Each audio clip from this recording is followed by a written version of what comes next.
Las falangistas que han celebrado en Bilbao el 9º Consejo Nacional de la Sección Femenina visitan el santuario de Loyola, en Azpeitia, antes de clausurar en San Telmo dicho consejo.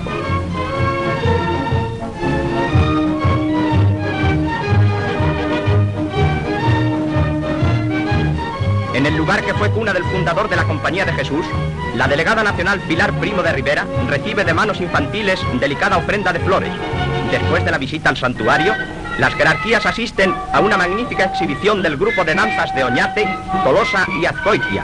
En estos bailes antiguos y ceremoniosos se halla recogida una de las más puras y mejores tradiciones de nuestro folclore.